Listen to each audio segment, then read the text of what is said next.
We can get started. It's ready to go? Please rise. Join me in the Pledge of Allegiance to the flag.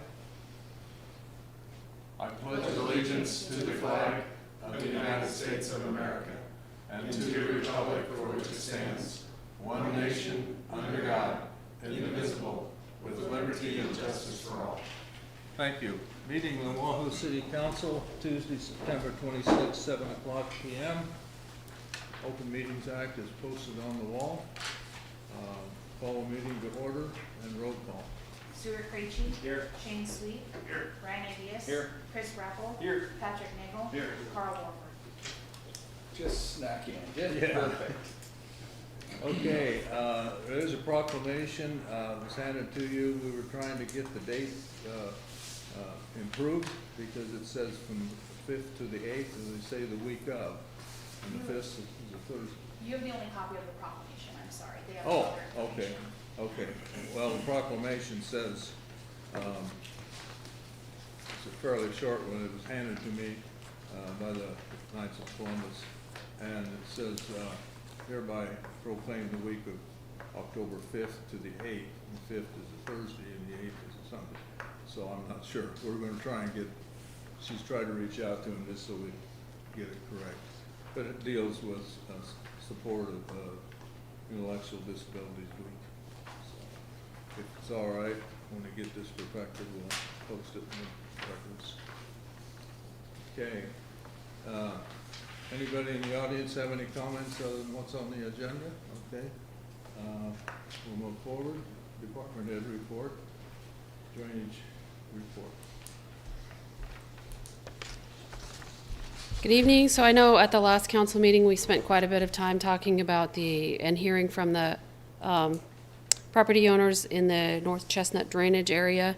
I just wanted to, it's kind of an action plan, kind of not really an action plan, because I'm looking for a little guidance from you on what your kind of parameters are, and we can talk about it later, but I just want to put that out for conversation. So starting at the north end, the North Highland subdivision, we have been having conversations with the developer to ensure that that retention basin that is currently in place is in place as designed, and if not, we're requesting repairs to be done by the developer prior to us taking over maintenance of that. A point for you to make sure that you understand, when we do the subdivisions and they present the drainage study, the only thing that they're addressing is to ensure that there is no net increase in the drainage that runs off of the property. So it's not, if you have a 100-year rain event, you're still going to have a lot of water, but you shouldn't have more water than what you had prior to the development. So that's what the retention basin is supposed to be doing. I did but was reminded of this, this little diagram, which you can pass it around and it probably makes sense to most of you, but it lays out the 2-year, 10-year, and 100-year floodplain and the way that that retention basin is supposed to work.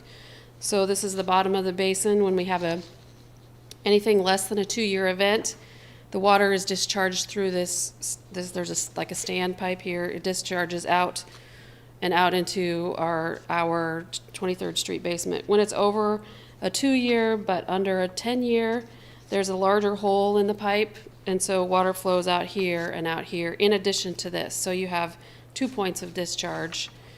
When it gets up to the over the 10-year, there is supposed to be this design point in the embankment where it overflows, and that was the point that we're talking about, is on the southeast corner. It needs to be on the east side. That's something we are working with the developer to get corrected. So that's going to push the water to the east instead of to the southeast, where it was running into the back lots of some of those houses where the houses are being built. Then if you get to 100-year, then the whole thing, which this is the top elevation of the entire basin, it will overflow in all areas. So it's designed to accommodate or not to control the increase in runoff for a 100-year floodplain. So, and if you want a copy of this, email me and I will scan and send this to you. With this 23rd Street stormwater retention basin, we do have a contractor on board to plant grass. which is appropriate for a water drainage way as soon as the crops are out, which will likely be after the 1st of October. And following planting, we're going to install markers or fencing along the east side to help protect this area and prevent the farmer encroaching into that space. And we will maintain that area once it's established. One of the things we're also asking the developer of the North Highland subdivision is to remove some of those, I think they call them BMPs, which are best management practices for stormwater control during the construction. Those have served their purpose and can now be taken out. So we're asking them to remove those as well. So there's some silt fencing, no? Well, Do they have, we will, Because it's dirt only right now. there is some seating that has been established, but yes, I mean, we, On job sites that I watch, they stay in place until the seating's up everywhere. okay. Otherwise. Well, the SWIP has been closed out, so Resident close out the swing yes. without vegetation. They said 70% vegetation stand allows for the SWIP to be closed out, so. I'm not that expert, right? I don't see 70% vegetation Okay, over there, but as more houses keep getting built, it's gonna be less vegetation if they did vegetate it. Because they're gonna dig up lots and it's gonna tear up. right, but they will have areas where there will grass During that's installed, construction yeah. homes, they don't. But if the engineer signed off on it, I guess we can remove it. The drainage way between 23rd Street and the north boundary of Shadow Ridge, we're mowing that, we're maintaining that. We removed all the silt from the basin, as Joe reported before, and we're going to continue to do that each year going forward. And any of the area that was damaged by the silt remover, he piled it up, it rained, we weren't able to get it out as fast as he wanted to. Those areas will be reseeded as well, so. The drainage way between the north boundary of Shadow Ridge and to the undercrossing of Chestnut Street. Obviously, this is the area where there's all the conversation. We did have the lot pins identified by the county surveyor on September 18th. If you go out and you take a look at that, previously the alley that was located in that block, it was formerly Sunnyside Edition, which it had 6 lots, a 12-foot alley, and 6 lots. And then it was replatted to be part of Shadow Ridge. But that one block area had a 12-foot alley, but that was vacated. In July of 1995, there was a 12-foot wide easement put in place that is basically centered on where the sanitary sewer line is. So those pins, those stakes with the pink on the top of them that you see are the center line of the easement, and it is the property line. So the storm sewer follows right along the edge of, the sanitary sewer follows right along the edge of the property line. You can also see, if you take a look at it, that there's a lot of utilities in that area. There's an underground electrical line, as well as several communication lines. There's one particular white flag that was put in there by Windstream that says that any digging has to be done while they are present, because I don't know what kind of line is located in that area, or if it's so shallow they're concerned about it being chopped or whatever, but it's advised digging under observation. So now those are all located in our easement, and as it is in other locations, if we move in and want to do a project, we can ask them to relocate. That was the issue that we had along Chestnut Street with getting Windstream to relocate their services, but we do have that right to do that. I guess when it comes to potential actions, I'm not sure what the answer is. One thing that I've thought of was taking all of our drainage studies and calculations, including the design of the 23rd Street drainage pipe, and have an independent engineer review those calculations. The goal of this would be to, ensure or confirm that the 23rd Street culvert is appropriately sized. And there's been some people say, well, that should be a detention basin instead of a it should hold water, not just hold and release. It should maybe be a little deeper. And so I don't know whether that's an option, whether the culvert is sized correctly. We hope that, because we ask a certified engineer to prepare the plans and they base that off of the drainage information that was reviewed and calculated. It should be accurate, but we could spend money to verify that. I don't know what that would be. I would guess probably every bit of 15 or 20,000, maybe more. I don't know. Depends on how many of those things you want them to review. Do you want them to review? Right. Yeah. So I don't know. I haven't asked that question. Is it too big? Can it be changed? There's lots of different questions. Do we need to be having conversations? This might be premature, but about property acquisition to the east of that sanitary sewer main, east of those properties. I don't know. Do you have any appetite for expenditure of public dollars above $100,000 to make repairs in this area? That's really the, where do you want to go with this? That's ultimately, we kind of need guidance, and if we need to provide you with more information on how to make decisions, do we need to bring in some sort of expert? Because we have a project laid out from our drainage study. I pulled that and looked at it again today, and the estimate of cost seems a little high, but at the same time, you want to go into something like that shooting high and coming in low, right? So without property acquisition, that was $656,000. You add in property acquisition, you're probably talking about another, I don't know, $150,000 maybe. I don't know. I haven't run any of those numbers at all, but maybe it's less than that. What is your appetite for spending that money to make those repairs? Because we have the project, a project that is supposed to provide some level of a solution, but is that all on the city? Is that a shared cost? Are you interested in that? We can spin our wheels going in all sorts of different directions. I just don't know if that's the route we want to go, or do we want to draw the line and say, the water has always ran in that location. We're doing what we need to do to ensure that we're not increasing the amount of runoff in that area and be done. I'm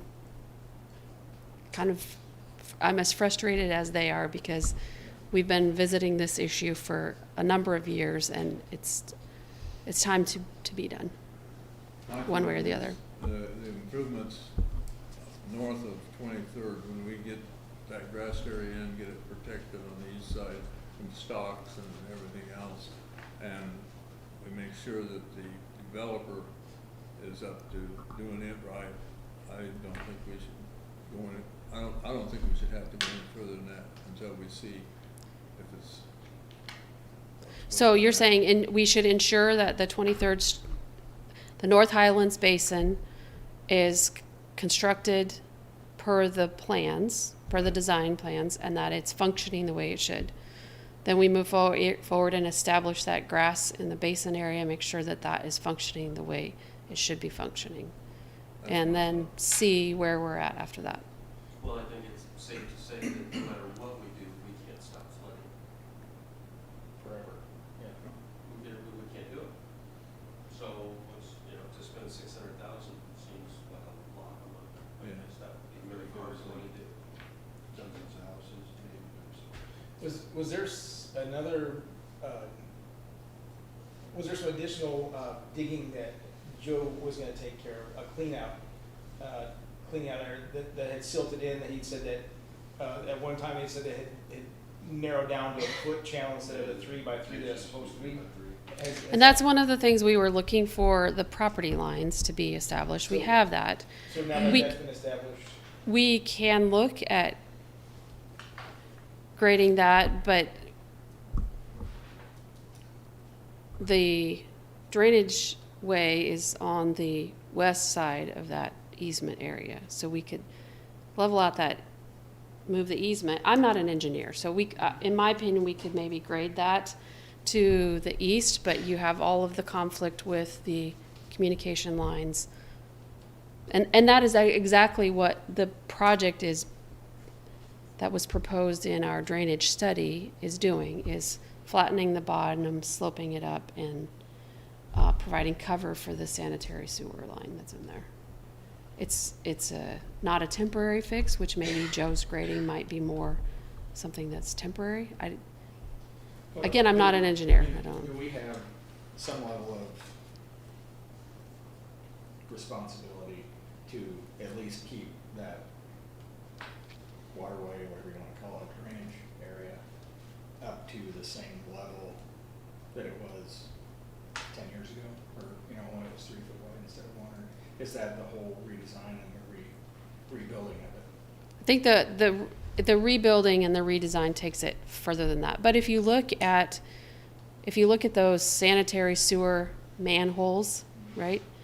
The grade around those manholes hasn't changed because they were built at grade. They're still at grade. So that elevation hasn't changed. The water has shifted to the east, or to the west, excuse me. A comment was made But- once that thought maybe the property, the dirt west of the storage unit had been leveled out. Do we have any previous or current feelings about that? I mean, like I presented to you before, last Yeah. week, you could see where the base for the storage area was laid in place. Shadow Ridge was platted. These lots that we're talking about where these homes are sitting were not included in the original part of Shadow Ridge. And you can see the elevation lines where they're cutting into where those lots sit. I don't remember the time, but my guess would be what happened is the fill from the basements of the other homes that were built in Shadow Ridge was filled into that area, creating an area, a sellable lot, right, that might have otherwise had a drainage way. Because if you look at Google Earth, you look at the elevation data from when Shadow Ridge was platted, it's very evident that that drainage way, it's going back to its natural location, right? Now, whether that's natural because the slab for the storage unit was built and then built up around it, I don't know. Like they said last week, we could go back and try and figure out why we are where we're at today, but it doesn't solve the problem going forward. So one thing we discussed, I think, at the last council meeting was getting all parties together and having a discussion and having to include the engineers that did the watershed study with that. And do we still think that that's a viable thing to do? Just in my mind, I think we have that engineer there to explain, you know, their findings and stuff like that. May help the parties that are involved. And if they're getting reassurance. Sure, we can. Yeah, I think that would have to come with it, with an understanding that we are going to spend some money to make sure that if there's necessary boards to explain, to show their time is not free, the engineer's time is not free, so just. No, I totally understand. I'm just trying to find a resolution for all the parties. Jay Hill just did, in order to have a meeting up there, it was $3,500. Was that to accommodate it, or was that for them to? That was for them to prepare and have, I didn't read the scope entirely, so I'm talking roughly off the top of my head, but it's to make sure that they're prepared to be able to answer the questions that come up and have. I'm just throwing this out as, well, $3,500 of that project take care of the obligations that I guess I kind of obligated us to, was to go up there and view and see the lot lines and stuff. And then I thought maybe that was going to be a continuous support from Jay Hill. I didn't realize there was gonna be a cost to it. I definitely know that if we didn't want to have JEO as an engineer involved in any of the conversations, if we just wanted to use their facility so that we're in that proximity and we can look out and see what and talk and point and such, I don't think there would, I'm confident that there would be no fee for using the Yeah. facilities. Well, I didn't know if they had to be at the meeting, but Well, I'm just wondering, you know, if that, without having an engineer there to speak Sure. to that, if it's really, are we just doing the same thing we're doing to, with the exception of Tuesday? Right. I mean, are we gaining anything, just having a meeting with the same people that we've been having? Yeah. I mean, there was clearly disappointment on their part when they thought that meeting wasn't gonna occur. Yeah. I mean, that definitely seemed to be a piece of them being heard and being part of the solution. I just think having, maybe having an engineer speaking to them, maybe not understand what the situation probably is. You know, I think we've all said that we're not engineers, and we don't have an opinion that we've heard. Okay. And is that the, like, general consensus to move forward with? I think we need some knowledge. Well, as far as like you said about the second engineer, maybe look at it. The question would be, is the pipe too big going under 23rd Street and letting too much water out?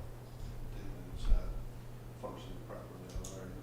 Right. And we're pushing more water through faster than it should be. You know, if they got a 24 inch and it needs to be an 18 inch pipe, that's a big difference. And so, I mean, we do the fixes, but I think we should still be prepared to potentially have a second opinion on the drainage on North 23rd. To make sure everything at least is- reviewed, yeah. To make sure everything's what it should be. You know, and I don't know what. So I could reach out to an independent agent or someone maybe that we've worked with that's never done any kind of engineering work I have someone in mind, but and ask them for a price and bring that back to you. Okay. Well, especially if the way that North Highlands was designed was to not increase flow, maybe we need to see if there's a way to decrease flow. You know, that would help. Which would create more of a retention area north Right. of 23rd, yeah. A slower release. Right.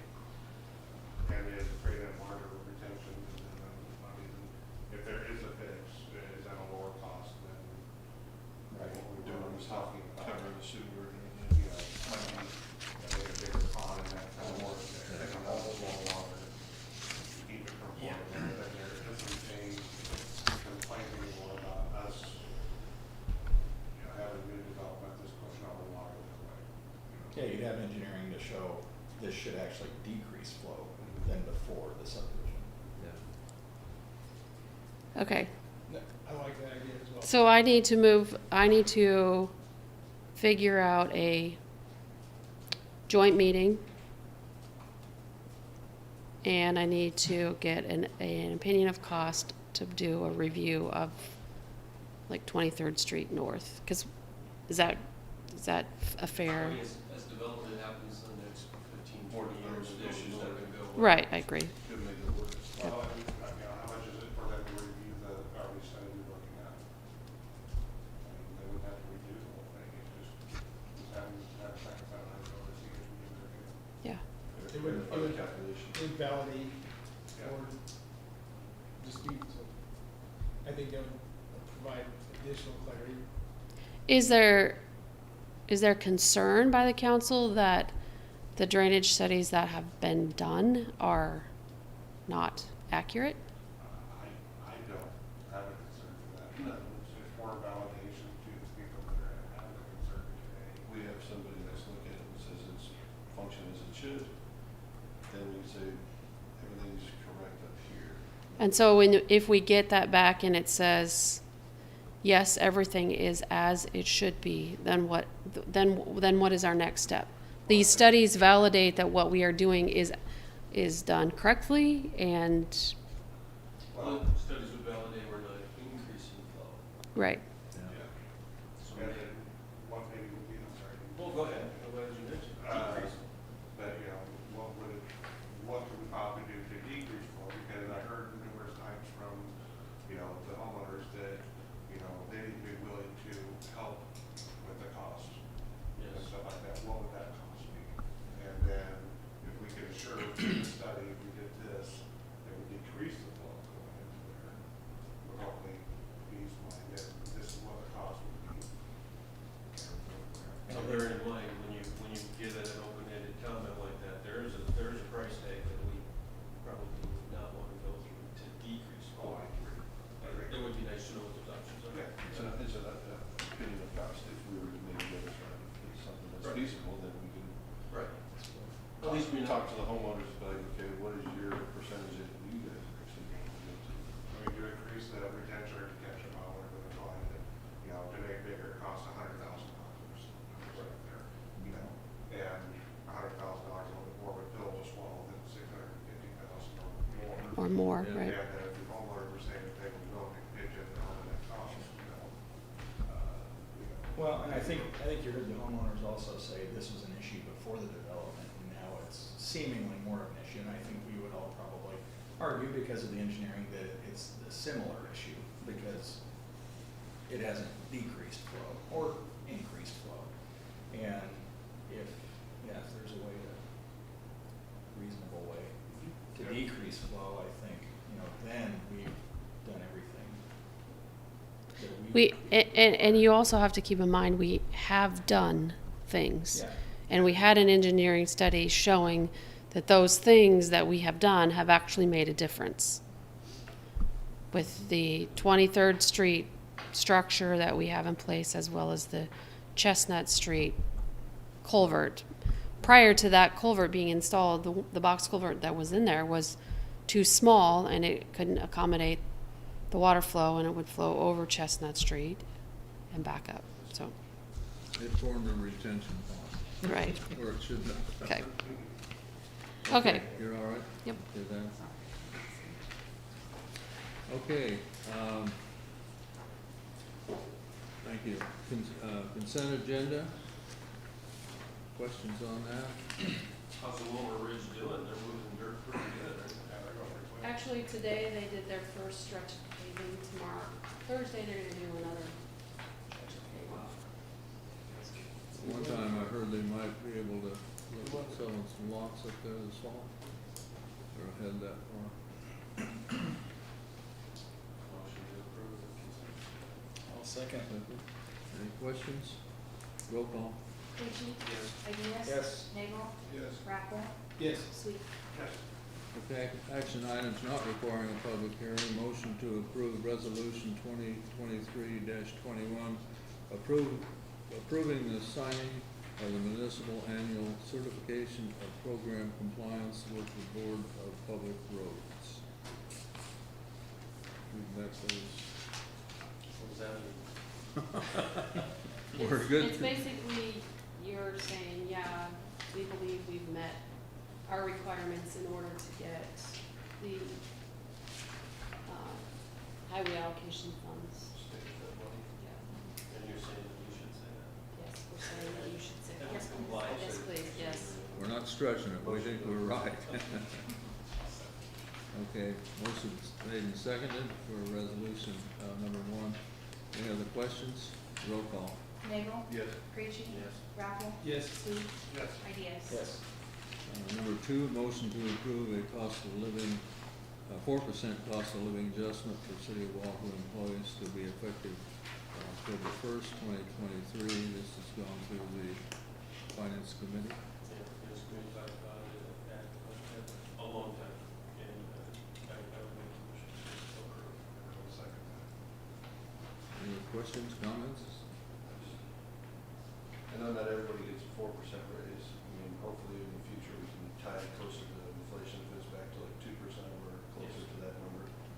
Instead of, because it's been 4% more recently. We have done 4%, That was we've it last done year. 2%, and I think 3% by the last year. I think we did 4 last Should we do 4? Yeah. That's correct. That's why I was just hoping we're not getting to But- 4% as the new standard. Yeah, But I mean, we 1% really want raise. that CPI. So I just wanna make sure we're Yes. gonna maybe get back closer to that. I know this year we're still hovering around 3 to 4%, so I'm not opposed to that. I'm just saying when it's back to 2 or closer to 2. Absolutely. We have a motion and a second to approve the 4% cost of living adjustment. Roll call. Creachy? Yes. Sweet? Yes. Ideas? Yes. Rappel? Yes. Nagel? Yes. Number 3, motion to approve a contract with Spark for meeting management program. We've talked about this in the past. I did talk to some of the staff members at the NRD because they use this. The one I talked to is probably one of the newer employees, but where department heads can put in data into this is works pretty smooth. They haven't figured out one thing, and he said that's probably his fault. If he's got a program and it's making it adapt to their receiving the program without messing up numbers or something, he said that's his fault. He just haven't figured that out yet. Otherwise, they're fine with it. So as a board member out there, it works very well. We will ultimately be working to get away from the paper packets. So whether that is on a personal device or whether it's the city providing tablets of some sort, we can get those relatively inexpensively. So, When you need to do, for some of those companies, you can actually do leases, tablets or peripherals. we also have then with this screen here, the ability to pull the packet up and each item, click on it, that can be followed along. I think there's even, I shouldn't say this out loud, but I think there's an option for even allowing voting. Is that right? I believe so, if that's something that we were interested in, you could, if I remember from the demonstration, we can turn that feature on where you can vote yes, no on a motion from your tablet or your device or whatever. And then it would just show on the screen how the vote came out. Perfect. What's the council's pleasure? Make the motion to approve the contract with Spark. Okay. I'll second that. Okay. More discussion? Roll call. Rappel? Yes. Ideas? Yes. Nagel? Yes. Sweet? Yes. Creachy? Yes. Number 4, motion to approve applications for garbage haulers and authorize operation within city limits. We saw the numbers last time. So these are the the 3 entities that already have, the ability to operate within city limits. It's just our annual renewal of those not contracts with them, their ability to operate within the city. Motion approved. I'll second that. Questions? Does it have to be annual or? Yeah. Or it can be 2 years? I didn't know. I think It's it's state statute annual. that they have to be. I didn't know this was that. Yeah. Okay, roll call. Creachy? Yes. Rappel? Yes. Nagel? Yes. Sweet? Yes. Ideas? Yes. Number 5, motion to approve resolution 2023-21 to authorize the use of an expedited review process for eligible TIF projects as allowed by Nebraska statute, also known as micro-TIF program for the city of Wahoo. You're ready to speak? Sure. So I talked with you a little bit about this, I don't know, maybe the beginning of August or sometime in July, and I know that there was some changes made by the legislature just recently that opened this option up to us. I think previously it was limited to areas where it was extremely blighted and substandard, and we don't meet that definition. I think but nonetheless, we have the option of doing it now. And so, just real briefly, this process, if adopted, would allow you to grant either, in the resolution it's written to grant me the authority to complete an expedited review of a TIF application that would come in. The application would be something less than what we have previously been requesting. It is a 2-page document that the State Department of Economic Development put together. It's available on their website. That is turned in. The micro-TIF is only available to one redevelopment project that is within an existing blighted and substandard area. That is the rehab, repair, replacement of an existing structure that's been within city limits for at least 60 years, or a vacant lot that's been within the corporate city limits for 60 years. What this process doesn't have is the public hearing process that we have. We're just getting ready to go through that process with the Wahoo Super project, where we have to publish the notice. We send out the certified mailings to the taxing entities. And the reason why we don't have to do those things is because the total value of the completed project is pretty small. So the total value of TIF is correspondingly pretty small. Because the assessed value of the completed project has to be less than $350,000 for a project involving a single-family structure, $1.5 million for a redevelopment project involving a multifamily residential structure or a commercial structure. So, for instance, the Wahoo Super project, which is significantly more than that, would not be eligible. Even the Kennedy campus project would not have been eligible because it's higher than the 1.5 million at a completed project cost. So it is for those lower cost projects, lower valued projects, and it eliminates the need for the expensive attorney fees. Like, for instance, the Kennedy campus, the South Hall project ran up about $10,000 in legal fees for that redevelopment plan amendment and agreement to be put together. So I'm kind of excited about this because I think it opens TIF up as an option for some of the smaller projects that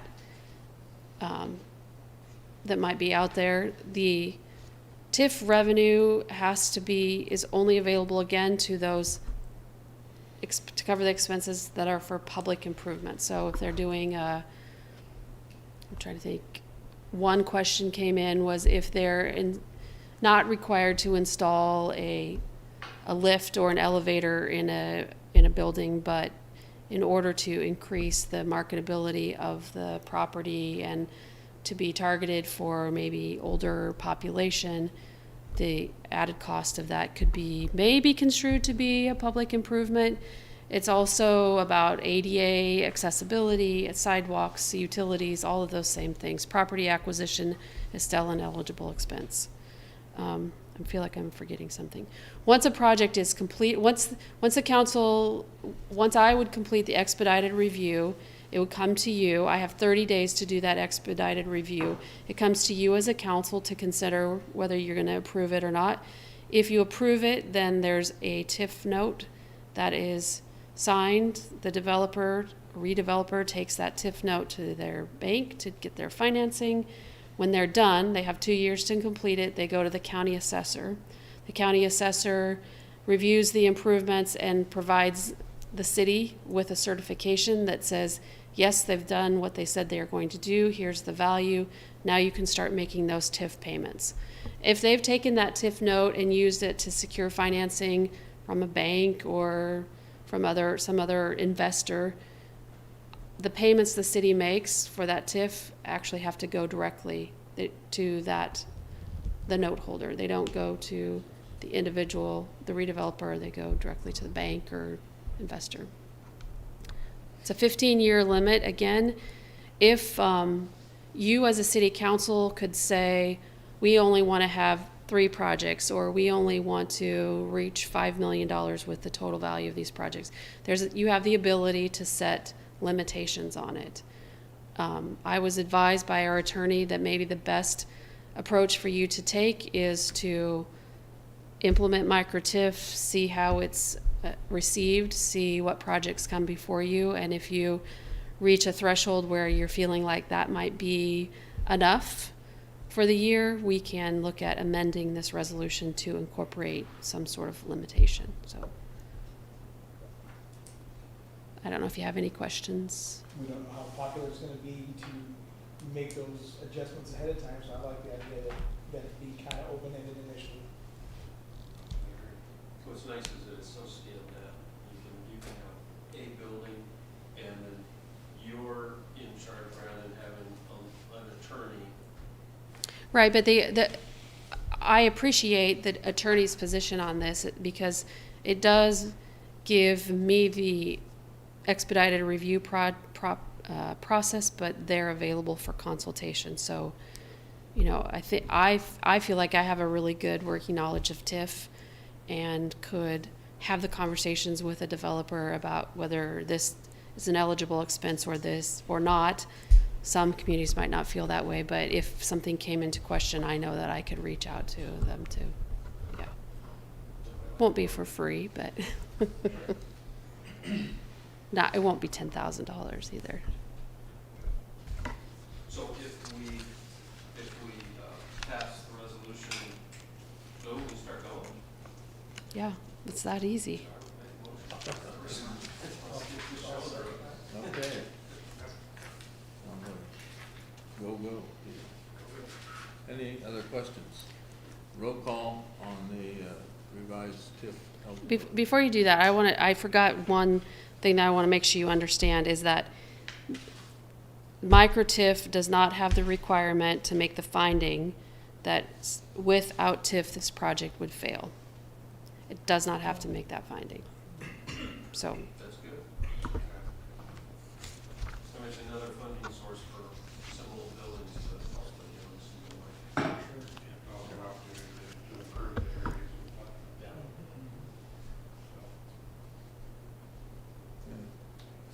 Any other questions? Roll call. Creachy? Yes. Ideas? Yes. Frackel? Yes. Nagel? Yes. Sweet.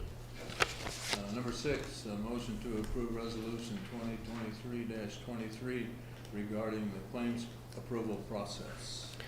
So I apologize for not having this to you in advance, and if you're not comfortable with adopting it this evening, I understand.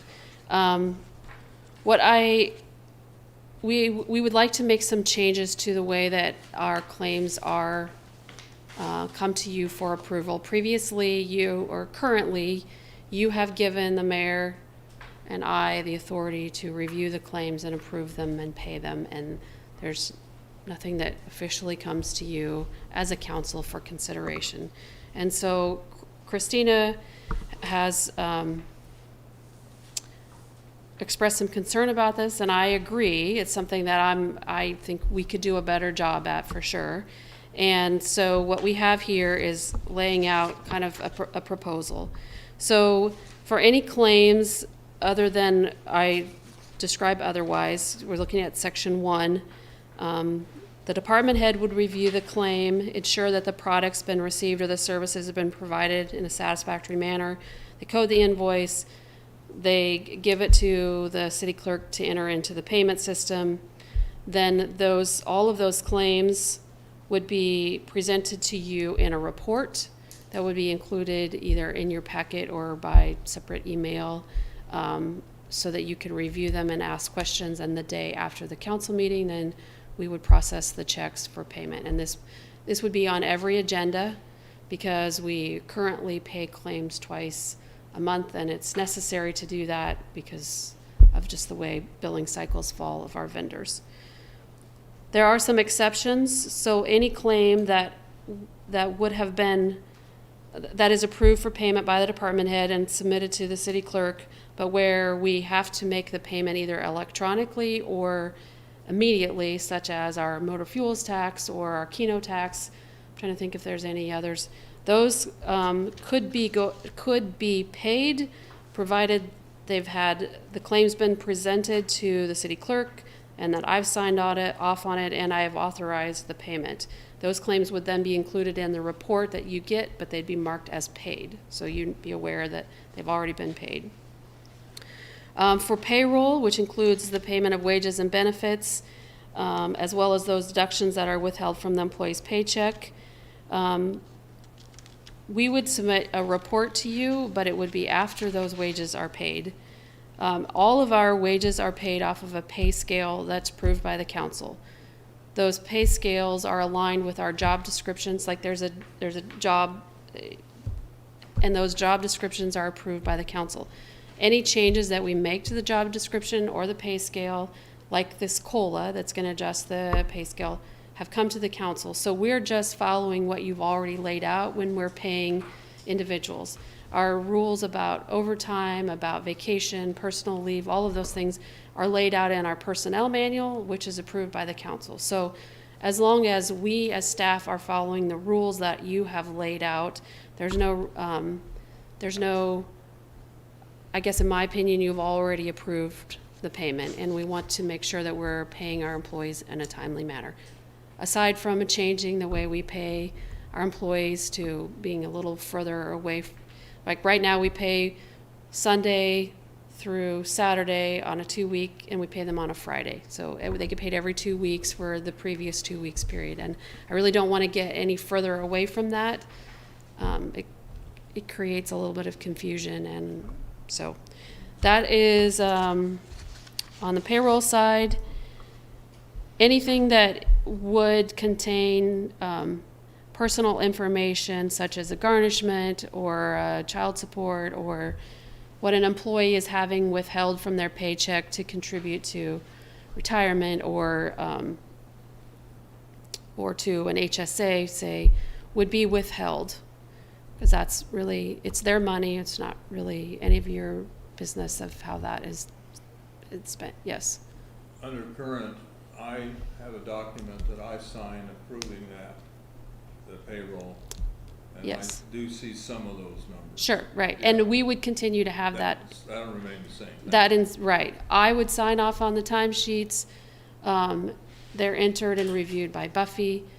Jerry reviews them. I review the payroll reports. So there's lots of eyes that are looking at things to make sure that that we're meeting the requirements. So those checks, they are checks. They're not direct deposit or withdrawal. So that would be another set of checks for me to sign on. Payroll? Yeah. I No. mean, those that garnishments and those types of things that we send.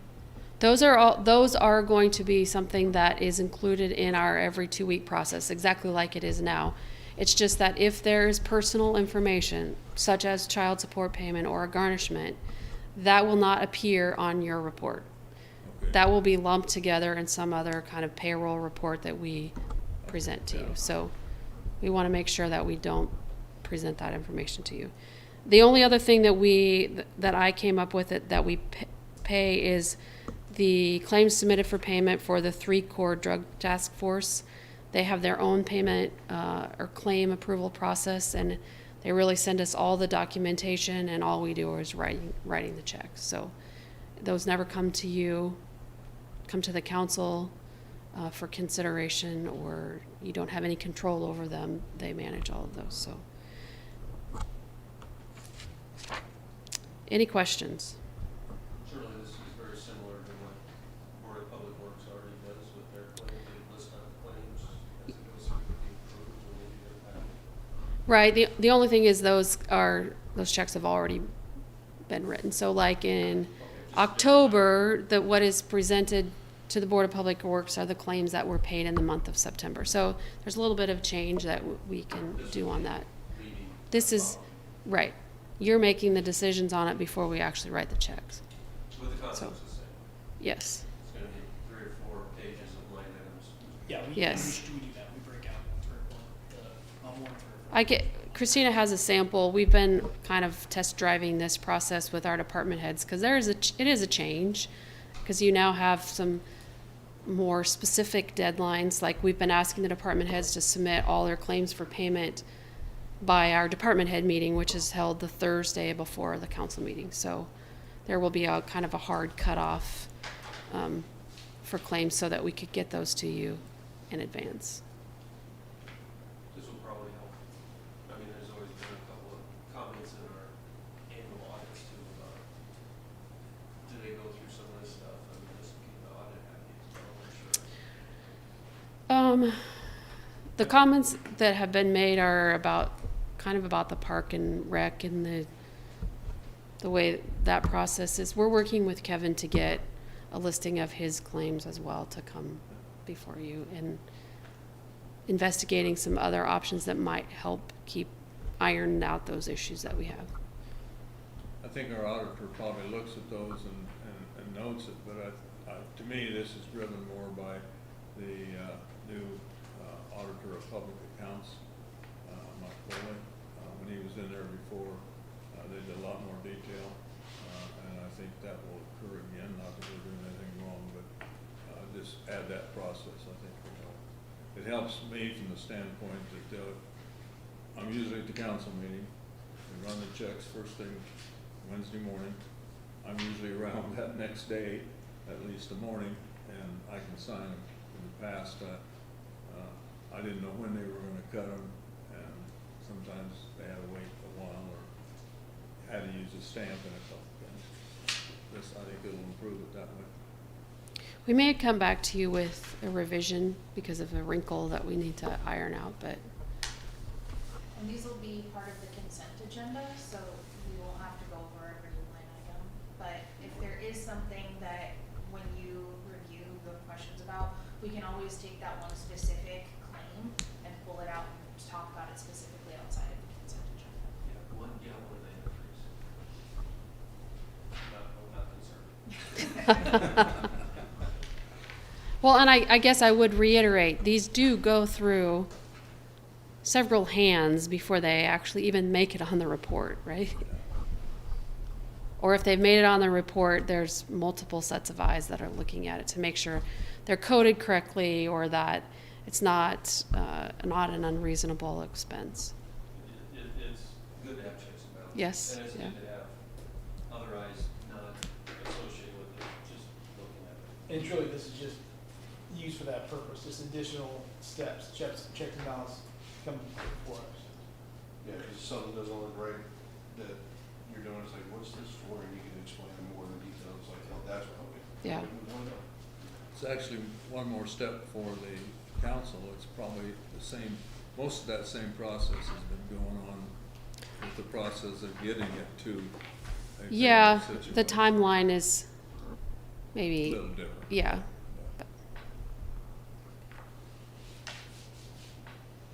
What's the council's pleasure? Yeah, I think it's good. I'll make the motion to approve. Second. Okay, any other discussion? Roll call? Nagel? Yes. Creachy? Yes. Sweet? Yes. Grapple? Yes. Ideas? Yes. Item number 7, motion to approve changes to personnel policy regarding uniforms.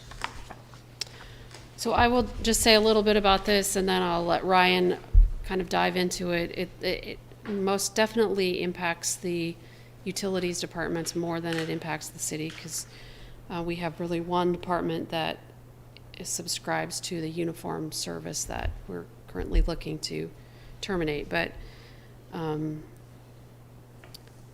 this was reviewed by the Board of Public Works maybe in June or July, yeah, and had a lot of conversation about it.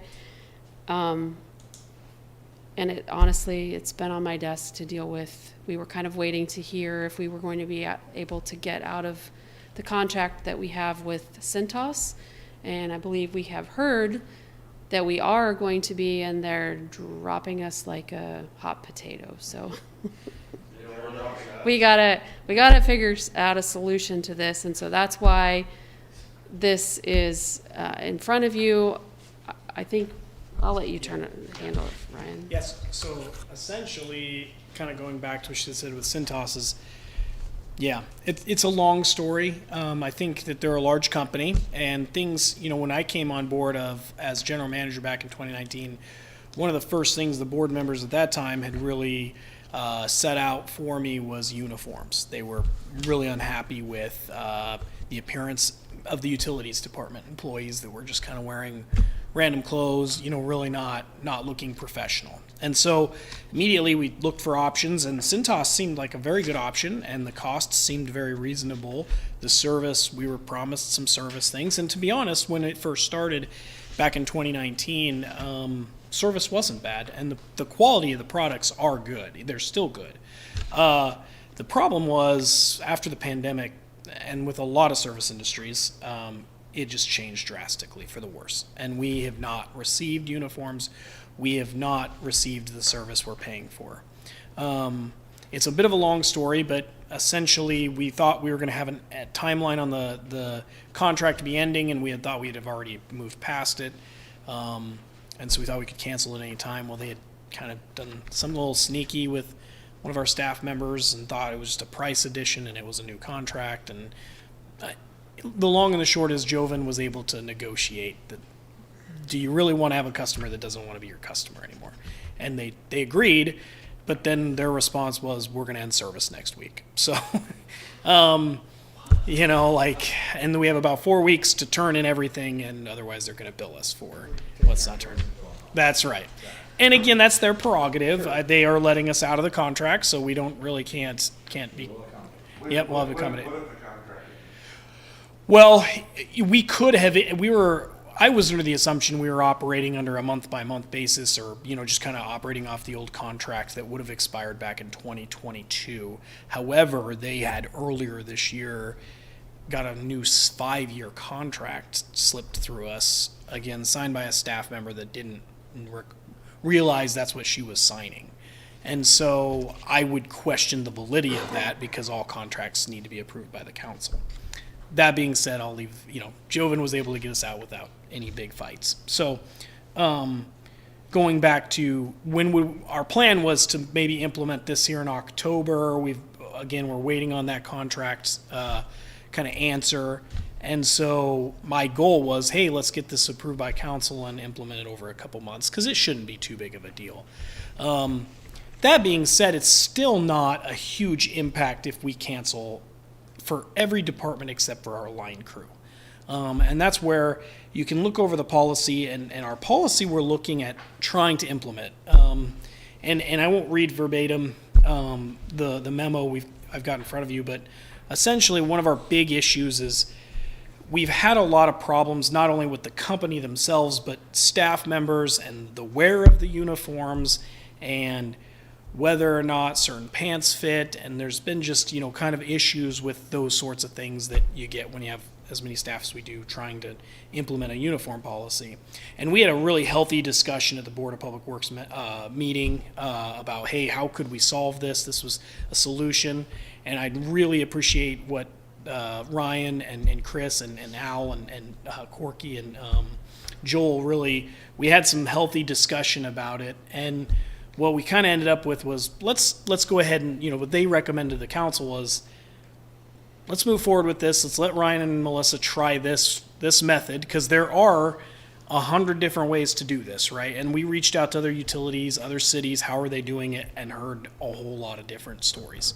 A lot of them doing what we were doing, just hiring a uniform company. Others are doing a per diem, which is I'm proposing. Others have a catalog of some sort. So, again, when you get into large utilities like OPPD and LES, they can have a catalog they order out of because they have, thousands of employees. So, what we're proposing, and if you turn to the second page of this, is the dollar amounts of giving in year one, essentially $1,450 to the staff, and of the FR for the people. And a reminder of what FR, it's flame resistant, right? It's uniforms that a lineman's going to need if there is arc flash are not likely to start on fire, or they're not going to shrink from the heat, right?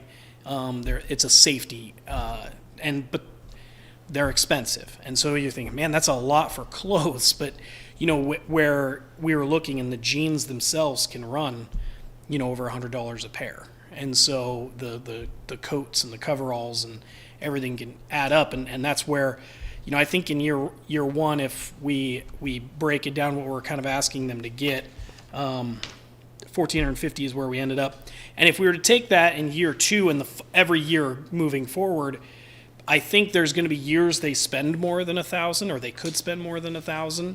But I think there's years they could also spend less. So I think it averages out where if we expect them to buy FR coveralls, FR coat, those should last 3 or 4 years. But in year 4, they may need to replace them, but in years 2 and 3, they might have only got to buy with just some shirts and pants. And so I think it averages out just fine for the employees. They would be embroidered here locally at Rivalry, and we've got a great partnership with them.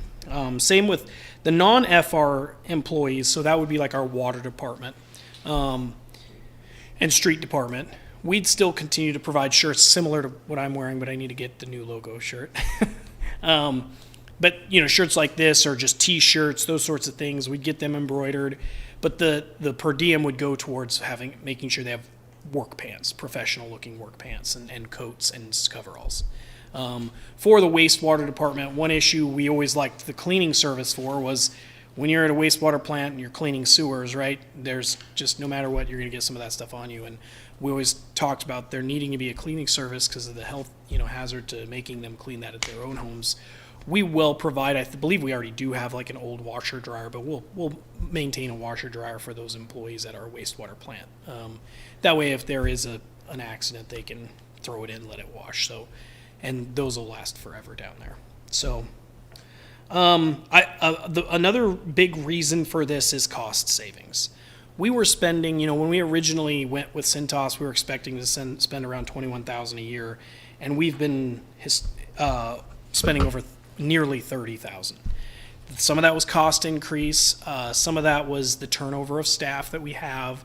Some of that I think was just poor billing on their part. We've had a really hard time with that. That goes back to that service. So if you see right under that little table, you can see that we're expecting to see approximately a savings of $17,000 in years 1 and 2 as a total for year 1 and 2. And so I think this will be a savings primarily for city utilities department, because again, the only department that really utilizes uniforms is our street department, and so with the city, and so this would be mainly the utilities department at making these costs but the reason why we need to come to city councils, this would probably the best way to implement this would be with a change to our personnel manual. And so we don't have the exact language that will be in the personnel manual, but because of the timeliness of trying to, now that we know our contract's going to end and we need to get our FR employees they need to at least see a green light that you will be reimbursed for your uniform expenses or up to this per diem amount. I think just I don't know if a blessing's the right word, but I don't know, Melissa, how we would do it. But I think approving it in concept, knowing that there's going to be a formal personnel manual amendment coming in the future. But Question I have is, Yeah. how is this gonna work? Are we January 1 every year giving them $1,450 and hope or expecting that they spend that money on uniforms Right. and stuff? Or are they go out and purchase it and then we reimburse if you do this Right. year up to $1,450? Yeah. Because the problem I can see is, I'm not saying people would do this, but yeah, take the money, spend it on some on, buy a couple things, and then pocket the rest. sure. And then that we run around not dressing appropriately or pushing the life of fire resistant code out too long, Yeah. there could be other problems, so. Yeah, that was a lot of our discussion at the board meeting, and our initial idea was to October 1st just issue them a payment for it, and the policing coming from the department head level, knowing that there will be strict adherence to the uniform policy. We do now make them adhere to our uniform policy. I think this takes out some excuses, right, of, well, these uniform pants you provide don't fit, or this or that, or they haven't delivered them. Knowing that we've paid them for it, and that's on them, and we will send them home if they do not adhere to the policy. I'm not saying I'm opposed to the idea of a receipt process. It's more of the administrative side of it, having to every year keep track of, okay, so-and-so brought this many receipts, and ensuring that they, didn't try to overspend. You know, I don't think it'd be this overarching issue. I'm not trying to make it out seem like that, but with things like that, you know, we're trying to simplify some of the administrative side of it by just issuing a per diem to them directly. I guess do that, and if we see abuses, we need to revise it, and they have to turn receipts in. That's, give them as much rope as they need, and if they That's exactly what we do themselves in, and What we the said. policy changes. I think our preference was definitely thinking more maybe receipt-based, but when you start thinking about if somebody has to go out and buy jeans, coveralls, and a coat, I mean, that could easily be a $500 bill, and maybe that's not as comfortable for some to carry for 2 weeks or something, so, yeah, I so. think the other expectation is that these individuals are adults. They're not Right. Yeah. children or high schoolers, right? They're adults. You asked how many. We have 6 in our line crew, 5 at the power plant. That would be in 3 of the gas departments. There'd be 15 FR employees. So it's 100. Yep, and then five at the water wastewater department, and 5 in your street department. Does that sound right? Yeah, 5 or How 6. many teachers are you providing? 5 a year? Yeah, something like that. Yeah, like maybe not 5, maybe like 3, 3 or 4. The first year maybe 5, and then Mhm. the year thereafter, so that way Yeah. those that are back can be replaced. And that is why that year 1 is more. We did talk through, again, some of the what if an employee starts, you know, June 1st, and we usually do the payout in October 1st. How do we, you know, we don't want to give them $1,400 now and then 1,000 more 3 months later, right? We want to make sure we're looking at prorating it throughout the year and finding solutions there. Ryan, yeah, hit on the nail on the head. I do think I want the council to know this is a working plan, right? If I come back in a year and say, well, that was a stupid idea, right? I really do want you to know this is the best idea. And Melissa and I did really put a lot of time into it, but I'm going to be the first to admit uniforms is one of those, seems like a small thing, but it tends to be kind of a headache with staff and trying to implement. I would like to maybe say, what if we had a 1-year review, had you back here? to Sure, tell us yeah, that's a great idea. what you're running into, what you Mhm. see, the benefits, or maybe even some roadblocks you hit. Yeah, that's a really good idea. I think that maybe make me more comfortable Hmm. Yeah. in something like this. Maybe that could be something that's talked a little bit more with finance too, how money to work on that. Yeah. Budget goes in, because if 1450 wasn't enough, Right. and Yeah, 1,000's not gonna be enough the next year. Yes. Well, we messed that Well, one up. it's gonna have to be reviewed, I think, after every year, because, you know, look at what happened with COVID and costs and everything. Sure. Yeah. You know, Well, I was saying based off of these numbers here, Yeah. 1450, like, well, that wasn't nearly enough, I- and 1,000's not. yeah. Or it might be enough. I mean, maybe 13's enough. and Sure. then- Yeah. Where did that number go? That number is that came from I did a review. I picked a few different manufacturers or sellers or retailers of FR. Three uniform shirts, 3 uniform pants, a coat, a coveralls, a hooded sweatshirt, FR. That was all included in your year 1. Year 2, 3, and 4, I just looked at it as 3 pants, 3 shirts, and expecting the coat and coveralls to make it at least 3-4 years.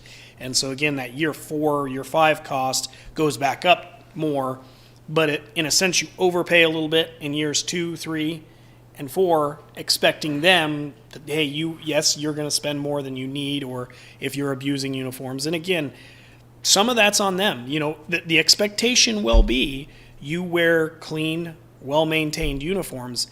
If you decided to go home and change the oil in your truck and got oil all over it, you know, too bad. Come to work with the proper FR equipment. You launder them correctly, and they'll be educated. They are educated as part of line school how to launder, how to care for these things. What happens if, and I'm just trying to tell them every year that, you know, they have their coveralls and their coat, which are probably the more expensive Mhm. of the uniform you get talking about, and it gets damaged on the job.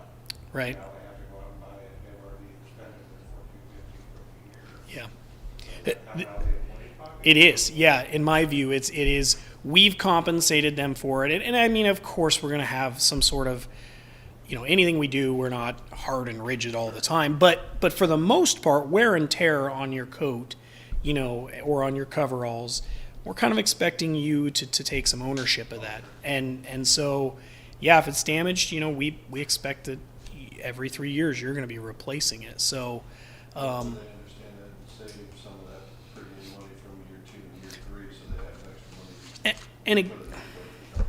again, I still think I think we're doing the right thing. I think we're compensating. We are keeping up with our peers, right? This is how our others, there's always been that historic thought of you're paid a salary, you're expected to show up work looking professionally, and that's part of your salary. I think there's still part of me that kind of feels that way, but I also see what our competitors, or not our competitors, I shouldn't put it that way, our other utilities that are competing for our linemen, right? We have to, in a sense, keep up with what they're doing in pay and those sorts of things to make sure we're being, comparable. And so, yeah, there will be, I will say, and we have, I think in the recent months we've had to put the hammer down on some staff about uniforms. And so I'm not afraid to do that, and I know Melissa's not either, to have those hard conversations. And, this is ratepayers' money, this is taxpayers' money, and we expect you to look and act professionally. And that being said, I think the vast majority of them do. Our staff are really do take their jobs professionally. And so, yeah. I like the idea of the review in a Yeah. year. I don't think it needs to be in the minutes, but maybe we can make sure that note somewhere that. We did talk about every October. Again, there is that thought, right? Don't want to do it in December because that's pretty easy to use for Christmas money or something. And if you need to change the yeah. date, Mhm. Right. I know it is tough. There's some responsibility we're putting on the staff, and they are going to have to take ownership of it. I guess probably in a year from now, if we do visit with this again, I think one of my questions is going to be, do you see staff buying the proper amount Mm-hmm. of required uniform? They're not trying to make one shirt, one jean last, or be that, Sure. are you seeing that? Make sure that's the proper use of money as well. Yeah. Yep. You guys are gonna have one in. Yeah, and the good news, again, like I've said, we have a couple department heads they will keep track of it. And, yeah. If they want to hand wash and baby it and do it every night, so they don't have to buy one shirt, one pant, and save the money, and they look good and they're professional. Right, Tell yeah. them. More as long as they're showing up to work in clean, professional looking uniforms, right. That's at the end of the day, that's where we're gonna expect them to act like adults. So, Like I said, if you have an employee handbook, there's been an expectation out there. yeah. I mean, hopefully our employees are, your term, not, Proper dresses, clock out, go home, change. That's right, it is. Yeah, it will be, you will go home for the day. But and they clock out. Mhm. For the day, they can't go home, change, and come back. No, it'll be, yeah, you're gonna, that'll be personal time or vacation time if you decide to show up to work and you're not prepared. So, What's the president of the council? motion to approve. I'll second. Any more discussion? Roll call. Sweet, Yes. Radius, Nagel, Yes. Warford, Raffle, sorry. Yes. Crazy. Well, We- Carl, yes. We will have an official amendment to our personnel policy. I don't know it'll go into as much detail as this, but we will have something supporting the council. Before we go to item 8, I failed to introduce our new, for the evening, attorney. Joven had a conflict tonight, his senior night for softball, and so he's excused for that. But if you introduce yourself and your position, and then we'll go to the next motion. Sure, I'm Joanna Unin. I've been there almost a year now, but I'm not the newest attorney anymore because we just swore John Fall in, but I'm the second newest attorney at Bromland, Alfred, McGatty, and Monster. So I've been in practice for 4 years. I was previously working in David City, and I was the city attorney there. So municipal law is not new to me, but I'm happy to be here. Thank you. welcome. Thanks for being here. So number 8, discussion regarding acquisition of property. Ask that we go into closed session for the protection of the public and our ongoing negotiations on acquisition of property.